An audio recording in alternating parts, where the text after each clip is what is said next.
Hello, everybody. I'm Raina from Blue Cypress Books, and welcome to Book Banter. Tonight, I'm super excited to talk to David Valdes, who is the author of multiple plays and five other books. But tonight, we'll mostly be talking about Spin Me Right Round, which is his first YA novel. And I was able to read this actually a few months ago, and I'm super excited to share it with you all this evening. So, without further ado, I'm going to click this button and welcome David on to Book Banter. Hi. Hello. Happy to Hello. be here. Thank you. I'm super happy for you to join me this evening. Um, what I was saying, absolutely true. I got to read Spin Me Right Round a couple of months ago and just kind of fell in love with it. I'm going to leave it to you real quick to give us this couple of give us the small paragraph. What is Spin Me Right Round about? I like to tell people that Spin Me Right Round is Back to the Future, but less white and more gay. I love that. Yeah, a Cuban American teenager, super out, super gay, from the present, who thinks he knows everything, gets bonked on the head and ends up time traveling back to his parents' high school in 1985, where he confronts a very famous hate crime victim and decides to play with time and history. Yeah, so immediately when I read the, Back to the Future sort of element, I was like, wait a minute now. Like, how does this work? How does this play out? What do they really mean? I mean, I get the pitch, right? That's in the one-liner pitch that the publisher gave me. I'm like, okay, that's just the key word. But no, it does. Somehow you've captured that element of just like being completely transported back in time. And then, of course, coming into contact with people that his parents and people his parents knew. And that, let me ask you this. Other than Back to the Future, what gave you that idea? What made you choose that? Well, all right, a couple of things. Where the idea of writing it at all came from was that my daughter and I are Stranger Things fans. And Stranger Things season 3 is set in either 1984 or 1985. It's set in the 80s. And it was kind of hilarious watching it with my daughter, watching her be like, oh, the malls look so cool then. And like the clothes are cool. And like, so that whole sort of seeing the time period through her eyes, in which it's both like a historical time period and yet like, look at these cool, fun things. And I was like, oh my God, it was just such a time travel thing to actually watch that and to be talking with her about the 80s. And I thought, I don't know, as soon as we were like hopped up in the 80s, I was like, oh, I want to write that. And I immediately knew I wanted a riff on Back to the Future, because when I was in 1985, I loved Back to the Future. That was my jam. So yeah, that's how we got there. But in terms of also with time travel, I have loved anything time travel since I was a kid. So there was this movie in the 70s with Lindsay Wagner. She played this character called the Bionic Woman on TV. She was in this movie called The Two Worlds of Jenny Logan. And she ends up like time traveling to, I don't know, sometime in the 1800s, maybe. I don't know. It's a long time ago. She had like, a big hat and, carriages, that kind of time. And I was so fascinated. And then I got a book out of the library called Hanging with Cece, which is with this girl bonks her head. She's riding on a bus, I think, and bonks her head, or trips or falls. But she ends up in her mother's middle school years in the 60s. Loved that. That was a book? Book, Hanging with Cece. Hanging with Cece. All right. Yes, C-I-C-I, Hanging with Cece. So I loved that. And pretty much ever since, like, anything time travel, I really liked, it's something that like Louise says, I really enjoyed the X-Men movie that had all the different like time periods in it, even though most people were like, okay, this is confusing and a mess. I was like, oh, yay, we're leaping into this time. So yeah, so the combination of like wanting to write about the 80s and the fact that, I was primed to write a time travel story. Yeah, time travel is unique in that you get submerged in that new time period. And it can be done, better and worse, whatever, however it's portrayed or written or whatever. But just the idea of being like moved into this other time period, even if it's in the future or in the past, it has this inherent mystery, even though it's ordinary life, every day, whatever, you're getting up, you're going to work, Right. going to school, but you're doing it in the 60s, or you're doing it in the year 3000, and all of a sudden, Yeah. all of these new elements are involved in that. And so also in your book, our main character travels back in time and does come across a character who is gay but isn't out, can't be at that time period. Sure. And then is subject to this abuse, ridicule. Mm-hmm. And I guess what not the inspiration, we all know inspiration, right? But what made you put that as your As the one conflict? of the key, the conflicts. Yeah. So one of the things that's been so I've been teaching for many years now, right? I'm, people are always like, why YA? And I'm like, well, I have a teenager. I teach 18-year-olds. It's the air I breathe. But the kids now, the starting point is so different. Mm-hmm. Like their awareness of LGBTQ issues is so far ahead comparatively. And their options and access and possibilities are so much wider and bigger and greater. And that's even with the truth, that there are still places where it's very difficult to come out and there's still lots of hardship, but they have so much more freedom and liberation that it was beginning to startle me how dismissive they could be of the past. Kind of an eye roll, or, one of the things is, you'd hear students be like, almost the sort of like any prejudice or gay bashing or whatever was almost like passe, like, that's another time, right? And I was like, it still happens, but you can't dismiss it. You can't not know the road that led to your freedom and to your latitude, right? Your ability to be so open and fluid. And so I wanted Luis to have that experience of encountering a world unlike his own, that actually showed what it might have been like in that time. And I said, I'm sorry, I'm hearing children. I'm like, hello, children. The bookstore's open. Okay. I set the story at a school very much like the small religious boarding school that I went to. I read that. I thought that was also really interesting. I went to private religious school from kindergarten to 7th grade. It wasn't a boarding school, but when I was reading your book, I was like, he knows this. I hadn't looked it up ahead of time, but I was like, he's been to one of these schools. He knows the things that happen behind the door, like when you're just walking down the hallway. And then when I looked it up and found out that you had attended a boarding school similar to the one in your book, I was like, oh, I knew it.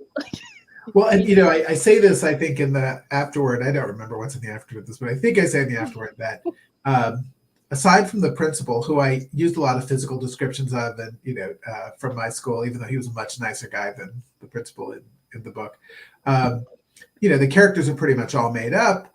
But I did steal from lines from a couple of the guys, at my school who were pretty homophobic, and just made that part of my life experience. Right? Because I wasn't out for sure. I mean, I had girlfriends all through high school, but there are a couple of guys who just clocked me, who just knew. And so the kind of casual homophobia and jokes worked their way into the book because those were in the memory bank for me. Right. Well, and it's not unheard of now, at all. But then I think about, like, I also have a teenager. So I think about his high school experience, which he just started, and my high school, middle school experience, and just hearing the way he talks and the things that he's aware of in a way that we weren't even aware of. But if we were, exactly like you say, blown off. It's not a thing. It's little. It's small. It's no one we really interact with or thought we did. You know, where my son now, they have a much more open and fluid just acceptance of what is the people that are in the world. What's fascinating is that even young people who family never went to plays, nobody wanted to go, and I was all of like 9 or 10, and I was like, I'll go. So I went with my aunt, and there was a scene in the play where, to show the change of day to night, there's a narrator, there's a mute narrator, there's a mute in the play that doesn't say things, but like sort of walks us through time. And she came out, she had a bowler hat on, very like sort of Chicago style. She came out, and there was a bucket by a step ladder. She climbed up the step ladder. She had a fishing rod with her. She climbed up the step ladder. She dropped the fishing line into the bucket, and then she started reeling in, and up came a moon, and a spotlight caught it and followed it up, and it was nighttime. And I was like, that is what I want to do. So when I went to college, there was no playwriting program or anything at my college, but there was a playwriting teacher, so I would write stuff for her. When I was a senior, they did a play of mine, sort of as the school play, but like with no budget. But so I got to see a first full-length play on stage, and I was writing plays in grad school. So I started, really seriously writing plays in the 90s. And I went through, I was writing plays for a long time, but I'm a big believer in say yes to opportunity. So I also, while I was a playwright, I got asked by a local publication, Bay Windows, if I wanted to be a theater critic. And I was like, sure, I'd love to. I hadn't done that. So sure, I would write play reviews. Note globally, don't do that. If you're a playwright, don't be a theater critic. But I did that for a couple of years, and a larger publication, the Boston Phoenix, which was kind of like the Village Voice, they asked me if I wanted to write for them because they'd read stuff in Bay Windows, and I was like, yes, that would be great. Thank you. So I wrote for them. Right around this time, my playwriting career dried up. There was this weird moment where, after having had, a short play at the Humana Festival, which was a big deal, and having had plays, I'd had a play published, nobody was doing my work. And I was like, what happened? And so I was like, I guess I'm a columnist. I'm not a playwright because nobody was doing my work. The Boston Globe, having seen my Phoenix stuff, asked me, would you write for us? Would you write a weekly column or a monthly column? There's 4 of us alternating weeks writing a column called Coupling, kind of early version of like Modern Love from the New York Times. So I was doing that. Great. Yay. And then while I was doing that, just about the time I was wrapping that up, a publisher said, hey, would you like to write a book? Because we liked your columns. I had at this moment, like my baby was like, my daughter was 6 months old. We adopted her at 12 days. She was about 6 months when they asked this. So I was like writing at 4 a.m. because I wasn't going to say no. I said, yeah, try it. So that's what led to the nonfiction book, the first couple of which were humorous memoirs. So while I was doing that, I'm like, all right, I'm a book writer. And a couple of years had passed since a play. And then all at once, I won this big fellowship that I didn't know existed. A theater company gave me a fellowship, like a sort of in-house fellowship, and a director offered to produce a play of mine that was 8 years old, that had been rejected and sitting in a drawer at a theater company for many years. And then he found all at once, and I was like, oh, well, the universe is saying you're still a playwright. So then suddenly I was a playwright and somebody who wrote books. And I've just, the thing is, when I was in grad school, they told you can't do that. You've got to stick to one genre. You have to like polish one thing. You have to master one thing. But saying yes has brought me a lot of joy. It's also, brought me income from time to time, which is nice. Right. So, but it's interesting. My agent for nonfiction, after the third book, which let me just give a little shout out. I spent a year following the frog, fur, cotton, and cattle queens of Louisiana on their royal duties for a book called The Rhinestone Sisterhood. So I spent a year in Louisiana on weekends. I was still a parent. I would fly down for the weekend, fly back. So that book was my last nonfiction book, but the agent left the industry, and I suddenly didn't have an agent. But then playwriting was back, so I was back to playwriting. And I just over time I've been like, when I feel like writing something, I write in whatever mode seems like the right thing. Yeah. And with Spin Me Right Round, as soon as the idea hit me, that was a book that wrote itself so fast. The first draft of it was start to finish 8 weeks. But there've been many, many drafts since. So. Right. Yeah, but getting it all out there, on paper or on the screen or whatever, that's a huge piece of any project, but a writing project, you just, at least I found, once it's out there, you can line item the crap out of it. Oh, sure. But if I don't have I don't know where it's going, and then they walk into a field, I'm done. Well, Yeah. That's not going to be a good ending, right? We're going to keep once you got to get it all out there. So 8 weeks, I mean, that's sitting in front of that computer or at that notebook every day, working it out. I was just on fire with that one. It was like ready to go. Other things can be a slower burn. I have a book that, knock wood, will be going into submission in 22.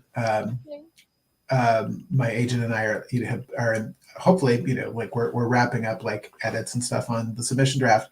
But that's a book that I started, I don't know, first draft of it I started probably 4 years ago. I like to have a couple of projects going at once, to be honest. So I wrote that, and then I laid it down, and then I picked it up, and then I laid it down. But that book is such a different process.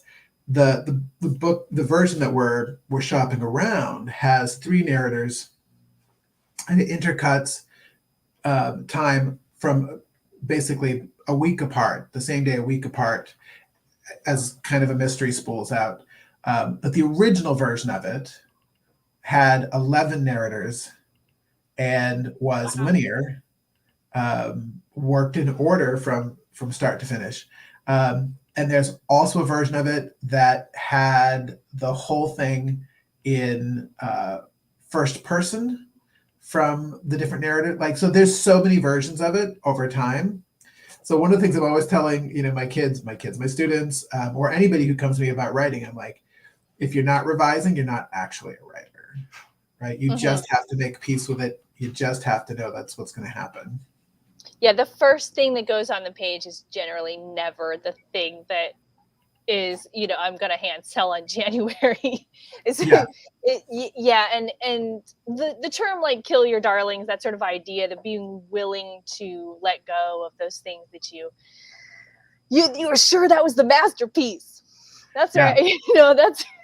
That's where you almost always start. At least I always start. I go put it down there and go, this is it. This is the one. And then you walk away, come back in a week and reread and go, oh, that was not the one. That was not. Annie Dillard makes this whole great metaphor. Maybe you've read it, about when she's writing, she's sitting at her desk on the second floor of her house, and she ends up mentally, she's floating out over the lawn eventually, she's building path to path to path, and she's floating out there. And then sometimes she realizes that something behind her has to be blown up, that she's got to get rid of it, and that's scary. And she says, but are you a woman or a mouse? Right? You gotta do it. You gotta do it. So let's circle back a little bit. Linda asked, which do you prefer, writing plays or novels? Okay, so you don't want to pick between your children.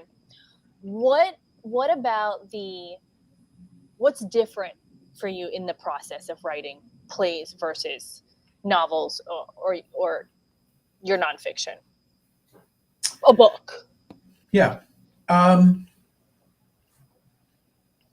Obviously, the thing with plays is they're so dialogue heavy, right?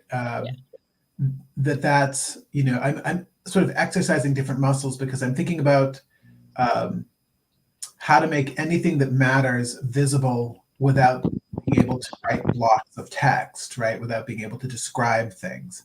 So I'm thinking about the physicality a lot of the characters and the voice.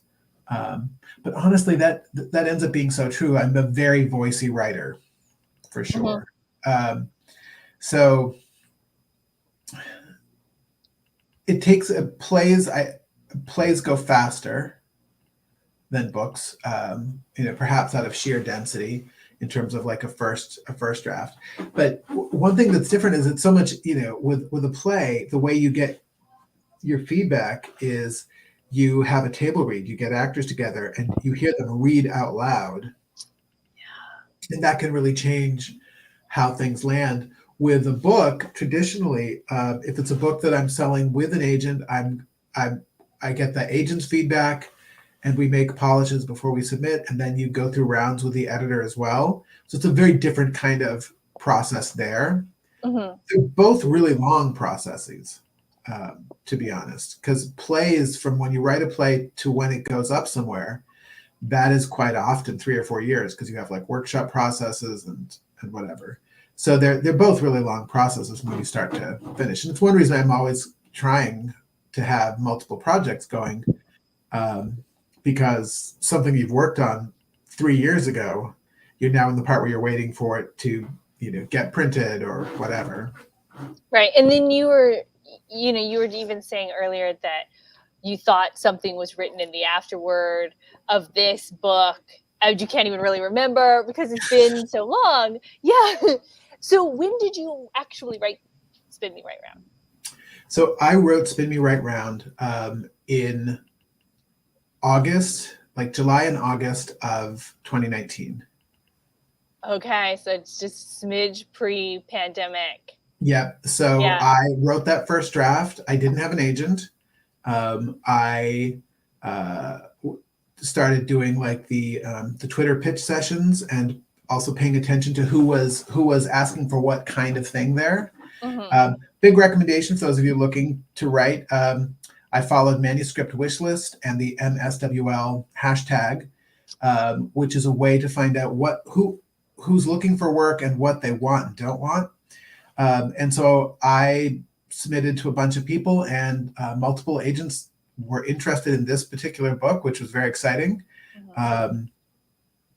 So I got my agent, Annie Baumke, who's marvelous,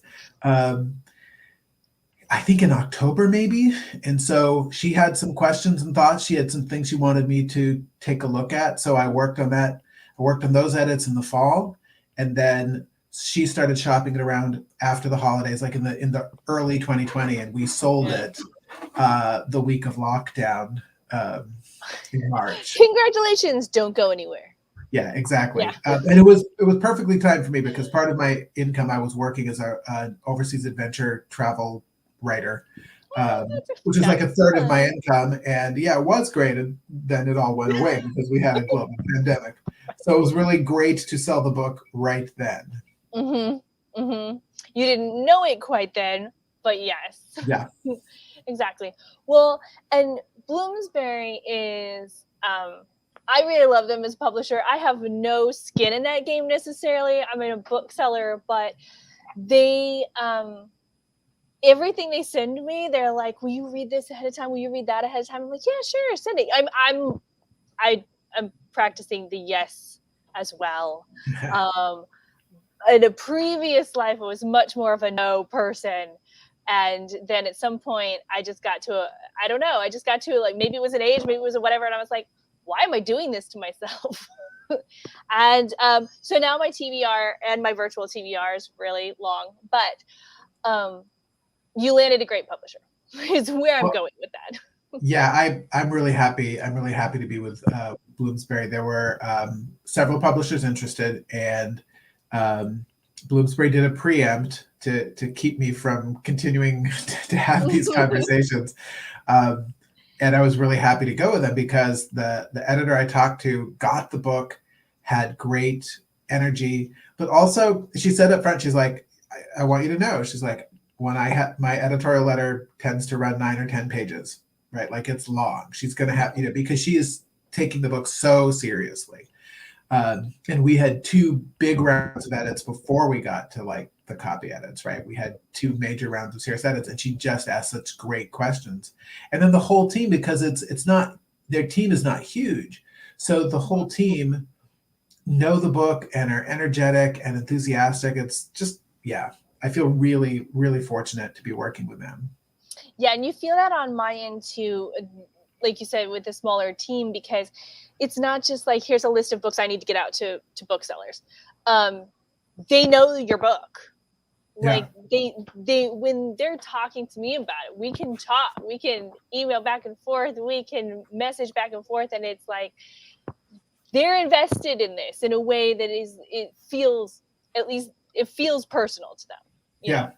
And that's got to be a good feeling for you on on that end, but all the way around, and the whole pyramid of getting a book on a shelf, right? Everything it takes. It's nice to be in company of people who clearly love what you're doing. Yeah, absolutely. So did you I know you said you have a teenager and teach teenagers, which you got to pick one for me. I can do one or the other. I have one, so I don't need to talk to any other teenagers in my life. Like one at a time.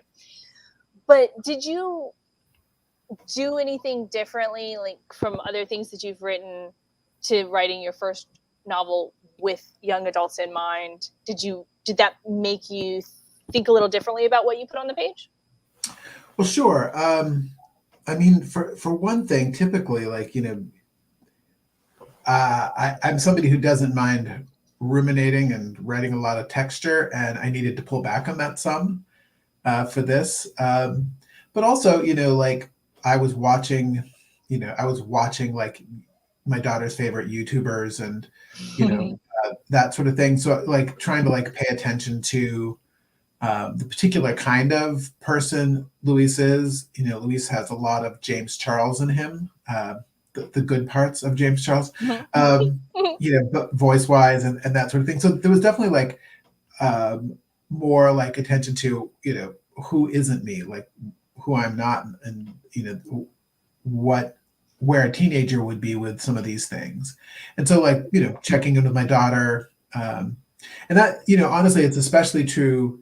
The book that is coming up, the next book coming up from Bloomsbury for me is a book called Brighter Than the Moon, which is a contemporary story with a lot of romantic fluidity and identity fluidity, and so I definitely spent a lot more time talking. Like I actually had my daughter reading that for language and telling me like wrong, right? No one would say this. What was right? Like what would somebody say or not say, or what attitudes might be, and getting reads on that from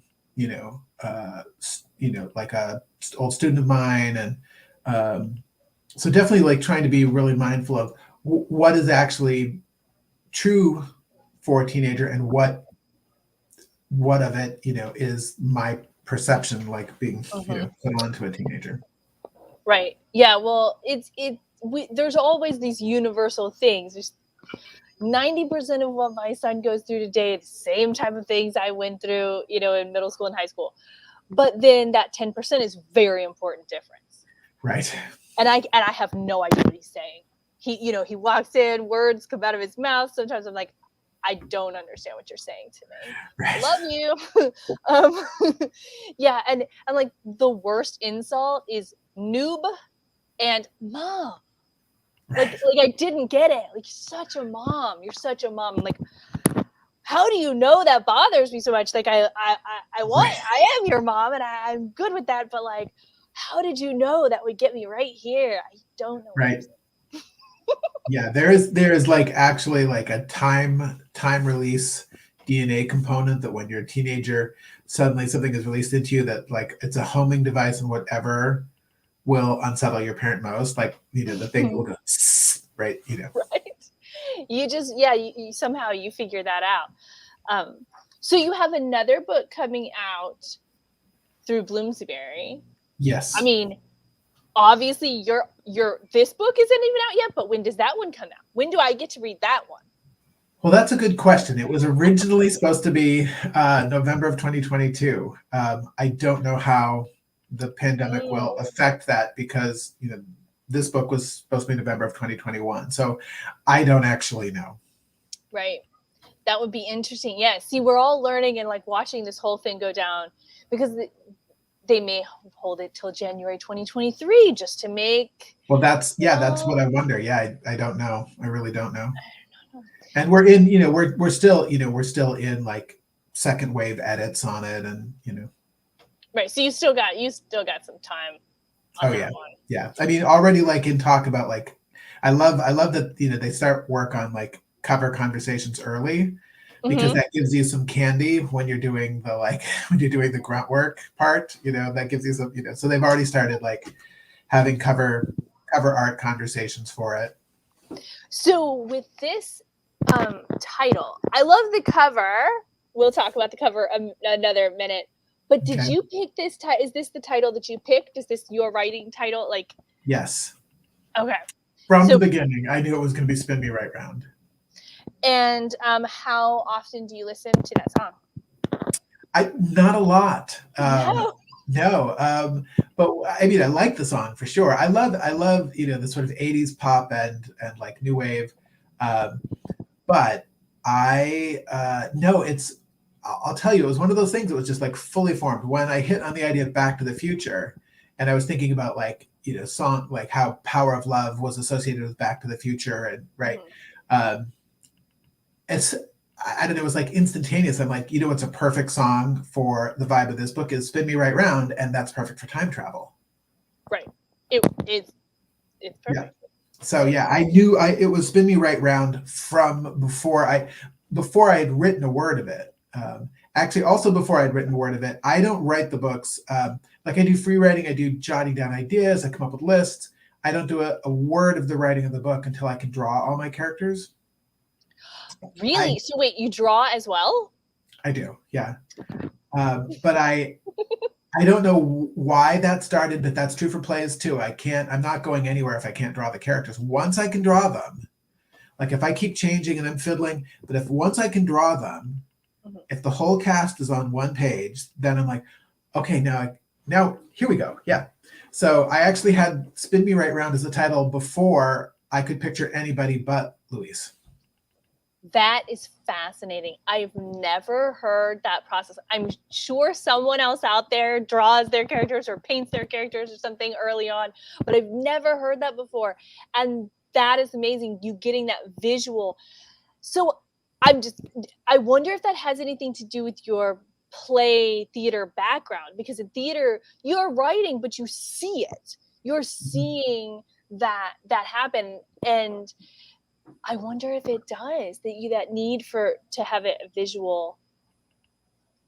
I'm psychologying you here. I don't know what that means. Just throwing stuff out. Yeah, I'm not sure where it comes from. I mean, I've always been a visual person, though. I'm a visual learner. When I was I think it was a freshman in college or sophomore, they had a bunch of students take a class, like this 1-credit class that was like a class on learning. It was somebody's, I didn't understand it. I was too young. It's like I didn't really understand, but apparently it was like somebody's research, right? They were doing. Right. So they were teaching us different test taking modes, and like they were trying to uncover how we learned and what kind of things would yield specific results. Yeah. And that's how I learned that I was a visual learner. And one of the ways is they asked us to describe how we took a test, how we accessed information for a test. And it had never occurred to me that there were different ways. And I was like, you look for it on the page. And the professor said, well, tell me what you mean. And I'm like, you go to that page in the book in your mind and you scroll around until you find it, and then you write it down. You look at it on the page in your mind. And some of my classmates were like, you what? Right. And I was like, you don't just read it? And they're like, no. So that's, you know, and so that was like the first time my professor said, well, you're a visual learner. And I'm like, okay, Okay, but it's if true. you say so. Well, do you do anything else with your art? You just draw at home with this art? Have you said Yeah, yes to? I draw it in my notebook. You know, because I keep a journal all the time that has like a mix of my teaching notes, but whatever I'm writing on. I should, if it's too bad I don't have it handy. I would show you like the, you know, sketches from the latest, right?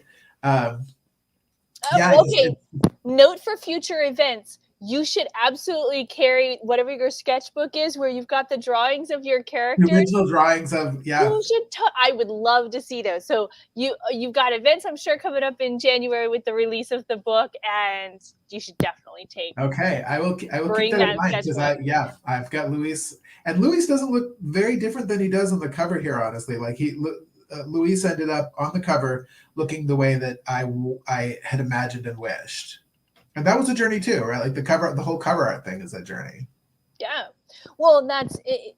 Did you send in any of your drawings or sketches to the cover artist, like so they could see part of your vision, or no?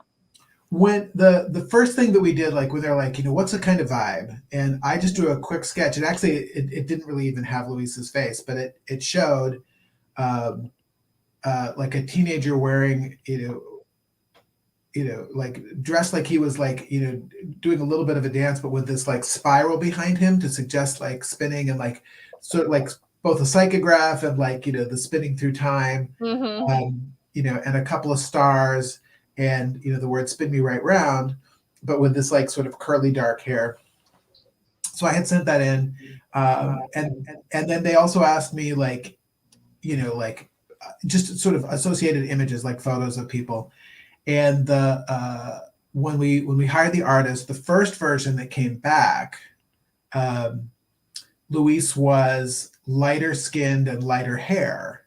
And you know, fair enough. I mean, look at me, right? Like Right. I'm a light skinned Cuban. I'm a white Cuban, and you know, with light hair, turning silver, but whatever. You Um, don't look too close.